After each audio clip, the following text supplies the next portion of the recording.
I, 28, lost my brother after 2 years of fighting cancer. He was only 32 years old, and he passed away 3 weeks ago. I feel so devastated and unable to think clearly. My brother and I were so close. Even after I got married and moved out, I was the one who was by his side, so I knew what he was going through. It's awful and unfair that he had to suffer and feel all this pain. Well, he should have been living a good life. I spent time with him at the hospital. I was staying with him in his apartment to clean up and cook for him after he called me and told me he spent nights without dinner. He was in a rough condition and needed help. Parents are both deceased. My dad's last words were that we needed to take care of each other. My husband would refuse to take meals over to my brother, never visited him, always complains that I pay too much attention to my brother, and was negative and unsupportive. In the morning, when I received a call telling me that my brother passed away, I wanted him to drive me to the hospital because I was shaking and crying, almost fainting, but he told me he needed to drink something first and acted so cold and didn't look affected by news. After the funeral, and I remember this moment specifically when I was with my aunt, we were both crying, especially me. What happened really hit me at that moment. Guests were standing around. My husband walked in and saw me sitting crying. He approached me and told me to get up because I was embarrassing him.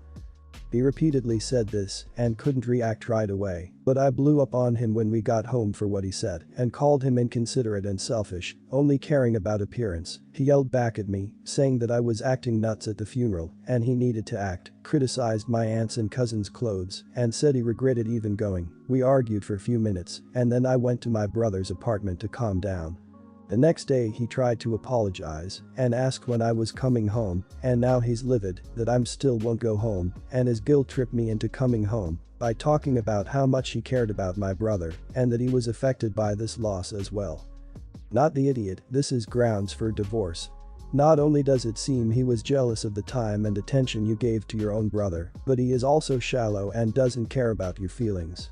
He was embarrassed you were crying at your own brother's funeral. He needs to get a grip. Leave him. I would never forgive him for his behavior. Him just refusing to take food to your brother while he was sick would have been the end of it for me. You can pretty clearly tell that he didn't care by his actions in the past. If he couldn't help you when you were taking care of your brother while he was dying, then I doubt your husband is going to react appropriately in any other instance. Is this the first time he's been insensitive about something like this?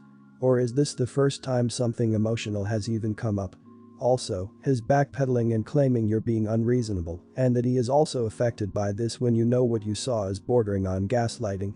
Don't let him tell you how to react to grief. I'm sorry for your loss. I hope you take care of yourself and if you can, see your family. It's sad, but sometimes it takes something of this magnitude to see someone's inner feelings. You were grieving, your entire family was. Even your husband's actions through your brother's illness wasn't caring. He wasn't supportive of you trying to help your brother live the best he could have. Your brother needed you, your husband at that moment didn't. Think about if he really is the man that you want to be with for the rest of your life. I'm 31 years old and I have recently found out I am pregnant. I am currently 7 weeks. My husband and I have been together for a total of 11 years and we have 2 girls together. Our relationship was fine until April 2018. I had a miscarriage around 10 weeks. I was devastated and it affected my mental and physical state. When I told my husband, he said things like, "What did you do? We have 2 healthy kids, so why did this happen? How did you mess this up? Why couldn't you take care of the baby?" I thought this was his way of grieving about the situation since people react differently, but it still hurt to hear. I felt like I failed at being a mother. I had to have a D&C and he refused to join me because he was too busy that day. I knew we were healing in our own ways, but I really wanted him to be there. It's a scary and sad process. He then told me, since I was the one who lost the child, I should be the one to break the news to everyone. It was a miserable experience. While I received the comfort from my family and in-laws, my husband still didn't care. It eventually got the worst of me and I was clinically diagnosed with depression from miscarriage. I wasn't eating and lost interest in many things. It was to the point my husband took notice. He called me lazy and homely, which didn't help. My mother suggested counseling to help us reconnect. During the sessions, my husband was very defensive when the therapist said his actions towards me were unhealthy. He stopped coming afterwards. We decided to take a break. It lasted for 3 months. In those 3 months he explained the situation to family members and friends. Apparently he got a reality check from everyone.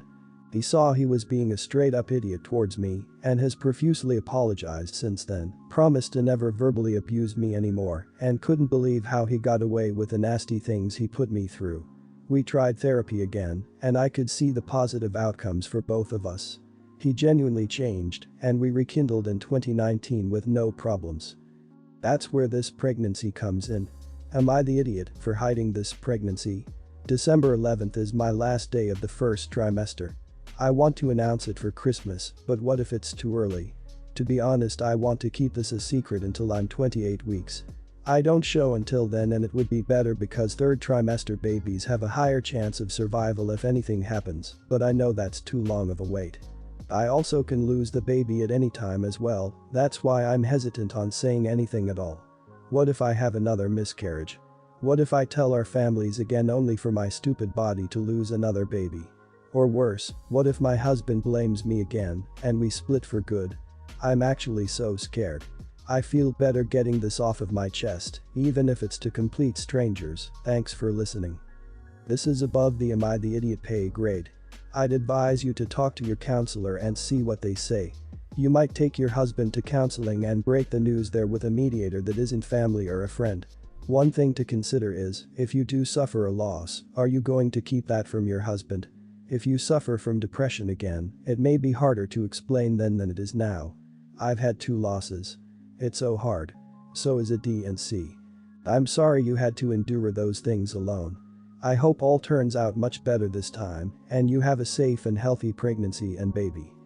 I honestly cannot believe you got back together with this guy after he was the biggest, cruelest, unapologetic idiot in the entire world for months. You definitely need to get back to therapy if you're still feeling, understandably, gun-shy about telling him. Maybe tell him in therapy so you can work out your feelings and understandable fears and his potential feelings on the matter. Hiding a pregnancy from your spouse for months seems not great, but this is above my pay grade. Whatever you do, but I think either way you are going to find out whether or not he has really changed. If you do wait to tell him and he's resentful that you didn't tell him sooner, that tells you that he hasn't really changed, whereas if he accepts that it's due to his own actions, that tells you he gets it. Unfortunately, I think no matter what, your reconciliation is going to be tested and you have to take care of you physically and emotionally. About a year ago, my ex-girlfriend, I'll call Anna, was involved in a terrible car accident. She received over 20 injuries: lacerated liver, broken ribs, punctured lung, bruised lung, left foot torn off, just to name a few. She had to be flown to the city to receive treatment. I was devastated to hear her go through this. Despite all the efforts, she was kept on a ventilator, per her parents' wishes, and never woke up. After months of visiting Anna, sitting by her, I was getting drained. Her parents eventually told me, in a very kind way, that she would want me to find someone new and that I shouldn't let this be the end of my dating career. I am 20 years old. So after a lot of therapy and reaffirming my belief and faith in God, I put myself back out there. I eventually met a new girl who I loved, Katie, and I saw a lot of traits in her that I saw in my ex. A few days ago, May 2, the parents decided to pull her off life support. At first I was extremely upset, but realized Anna would want this to end her suffering and her family's. Katie knew about Anna, and it was no surprise to her. I wanted to be there when she was taken off life support. When I got there, I kissed Anna's forehead, ran my hands through her hair, and told her I loved her. After that, the doctors removed her tube. It was extremely emotional for all the family and me. I kissed her again, on her lips, and just whispered again, I love you. At the funeral I gave her a eulogy, which Katie attended, and told Anna again, I love you. After the funeral, Katie was angry with me. She asked what I meant when I said I love you, Anna. Then I told her about the kiss, because I felt guilty. Now, Katie is now super pissed at me. She is staying with her parents and said I cheated on her. This was not my intention at all though. I just wanted Anna to know, if she was even conscious, that I loved her and would see her again. The kiss was not romantic, it was just a final goodbye. I wanted more than to just touch her hand once last time. Am I the idiot for this? No idiots here. You got into a relationship with Katie when you weren't ready. You aren't wrong to grieve, to love Anna, or to want to kiss her goodbye, but Katie is a person and her feelings matter too. Becoming her boyfriend was like making a promise you knew you couldn't keep. I wouldn't say you cheated, but the fact that you are basically dating her because she reminds you of your ex is not cool. She deserves to be loved as a whole individual person, and you can't provide that just yet. She has the right to be upset. Ever since I'm 100% sure she felt as if she was a second-hand choice or a girlfriend that will be a substitute for your ex. You got in a relationship when you weren't ready. It happens. But think if you were in her shoes how it would feel. You could talk to her and set things straight, and you should apologize and explain everything once stuff cools down. I honestly think you should grieve and allow yourself to move on from your ex. My condolences, and I hope you'll find peace. You're the idiot for the line. I saw a lot of the traits in new girl that old girl had. That isn't healthy.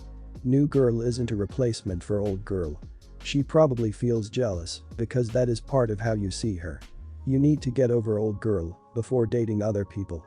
Now if you had truly been over old girl, then it would just be new girl being the idiot due to her insecurity. But your description tells me she has something to be insecure about. When I was 15, my parents separated. My father was having an affair and my mother asked him to move out while they attempted to reconcile. They didn't. My father continued his relationship with the other woman, and my parents' separation quickly led to divorce. My older sister was devastated. My father and the other woman eventually married.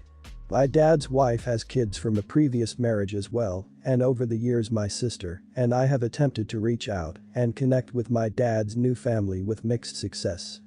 Over more than the last decade, my sister and my dad have both been okay with each other, but also have had some falling outs. My dad in the meantime has become deeply connected to his second wife's family, including her children and grandchildren.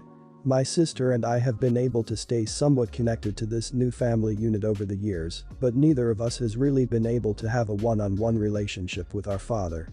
Early in 2019, my sister and my father had a significant falling out and have not been on speaking terms with each other until last week. During this more than year-long period of little to no communication between them, my sister became pregnant and had a child. My sister asked me not to disclose this to my dad because she wanted him to reach out to rebuild his relationship specifically with her, rather than be motivated by the prospect of being a grandparent to her child. Last week my sister revealed the news of her child to my father. She wants to meet with him specifically and start to talk things through, but with just him, not his wife. My dad and his wife are very protective of being seen as a unit, I think because of the hurt that their relationship inflicted when it began. My father sees my sister as being manipulative and holding his grandchild hostage. In his shock and hurt, my dad has found me to blame as well. He considers my withholding news of my sister's motherhood to be lying by omission. Which I guess technically it is, but I genuinely believe that the news belonged to my sister and was not my truth to tell. Over the last year and a half, when my dad and sister were not speaking, I had asked him several times to reach out to her, for him to see a family counselor together with her, and concede to working one-on-one with my sister on their relationship without my dad's wife having to be ever present. He didn't pursue these options despite my encouragement. My father and his wife have said that I have hurt them by lying and that my integrity is damaged. I believe that he does not have an inherent right to access a grandchild, and that while I have sympathy for how hurt he is, I feel he is unwilling to accept his own culpability in this situation and is missing out on this important milestone in his daughter's life because of his own stubbornness. Or am I the idiot for not telling him about my sister's child? Not the idiot. It's really not anyone's place to reveal news of someone's pregnancy or birth of a child unless it's okay with that parent. I've always believed in this.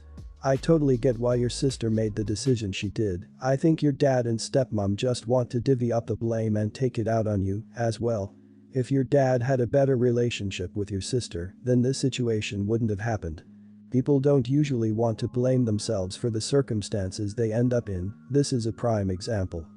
The audacity of your father telling you that you've hurt them when he's the one that cheated and pushed his family away to be with his cheater wife. It's mind-boggling how toxic your father is. You have to reach out to him. He refuses to try and make amends with his children after everything he's put them through and tells you you're in the wrong. I just can't. I'm so angry for you right now. Not the idiot, the fact that your father started off this whole crap by cheating on your mother and then comes to you talking about integrity. Tell him to either step up as a parent, as an adult, and as a man. If he wants a relationship with the grandchild, he needs to fix the relationship with his daughter first. She's the one who has taken care of the child, and she's responsible for them. OP, you have nothing to worry about here. These are egotistical idiots who are worried they won't be able to get what they want and are taking it out on you in the hopes that they'll guilt trip you into helping them. Don't fall for it.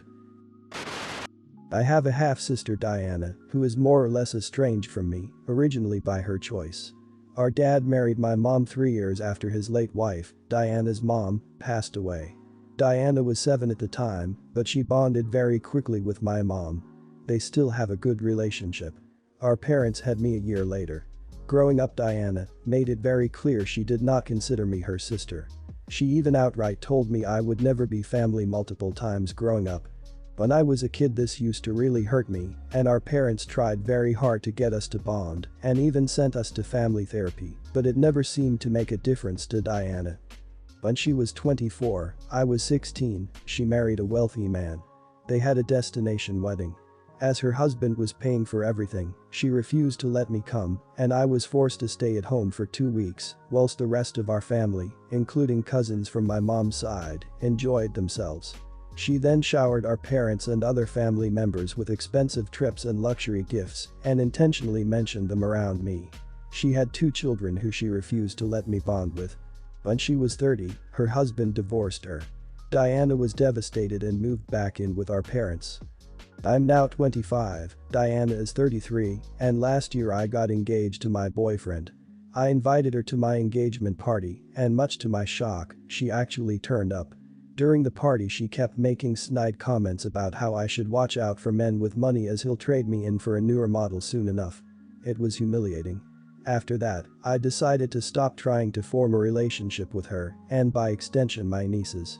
Earlier this year, me and my paternal cousin, who has a daughter and son, were planning a trip for Disneyland with my fiance's nephews and niece, which my fiance offered to fund. My cousin must have mentioned it to Diana because she called me on the phone upset. She asked me why I was excluding her kids and how she couldn't believe I was being so spiteful when we were finally mending our relationship.